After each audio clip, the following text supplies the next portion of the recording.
Today's tutorial is going to be about overflows and comparisons.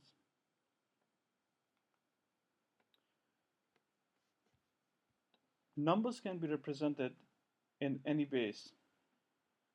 Humans prefer to work with base 10, that is, we count numbers ranging from 0 to 9, whereas computers work with base 2, otherwise called the binary representation. For a given number in any base, the value of the nth digit can be calculated as follows. For a binary number, the values of the nth bit or digit can be simply calculated as 2 to the power n. Binary representation can be used to represent both signed and unsigned numbers, though unsigned numbers are simpler to handle, and we'll try to explain later why that is. Consider the 4-bit binary number representation. A total of 16 numbers can be represented between -8 and -7. So that's the negative range from -8 to -1. Then you have the 0, and then positive numbers ranging between 1 and 7. Numbers smaller than -8 and bigger than 7 cannot be represented using 4-bit hardware.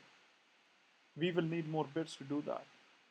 So what happens when you add 1 to 7? Well, the result will be -8. So it will wrap around all the way from there and go down to the lowest or the minimum value in the range. And what if you subtract 1 from -8? Well, the result will be 7 instead of -9. And so subtracting -1 from -8 would again wrap around and take you to the highest value. So MIPS is a 32-bit processor.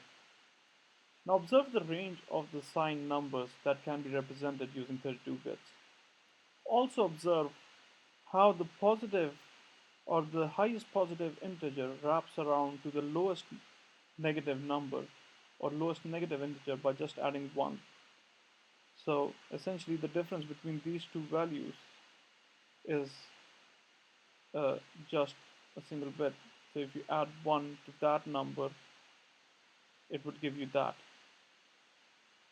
which is basically the two extremes of the number range representable in the 32-bit processor.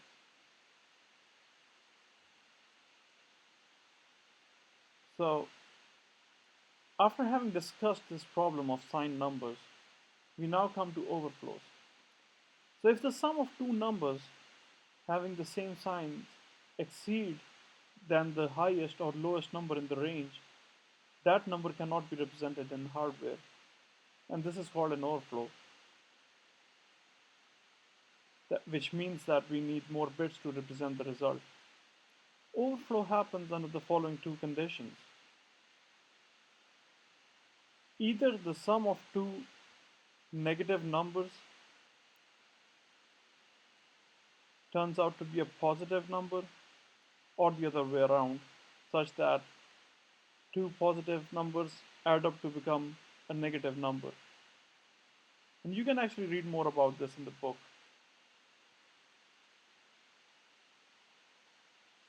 Overflow affects comparisons. That's because the result of a comparison depends on the result of subtraction. If you want to test a number A to be bigger than another number B, you simply do so by subtracting B from A and observing if the result is greater than or smaller than 0. Now consider a 4-bit example. A is equal to -8. See how it is represented in binary. It's just the most significant bit is on and the rest are off. Whereas the other number B is 1. If we perform the operation A minus B, that would give us 7. Since 7 is larger than 0, it satisfies this condition. So does that mean that A is bigger than B? Consider another example such that A is equal to 7 and B is minus 1. A minus B would give us minus 8. And that in turn would satisfy this condition. So minus 8 is smaller than 0. Does that mean that A is smaller than B? Well, no, that's not true. So how do we solve this problem?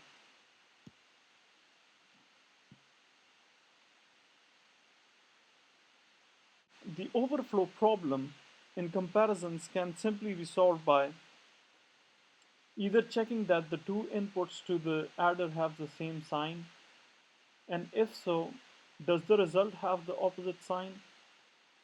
And if that is the case, an overflow has occurred. This is the naive way, and can be achieved by simply considering the most significant bits of the inputs to the adder and their sum. Now another much smarter way of doing this is by simply comparing the carry in and carry out of the most significant bit adder. If they are inverse, then an overflow has occurred. So once an overflow has been detected, the wrong decision of a comparison can be corrected by simply inverting the decision.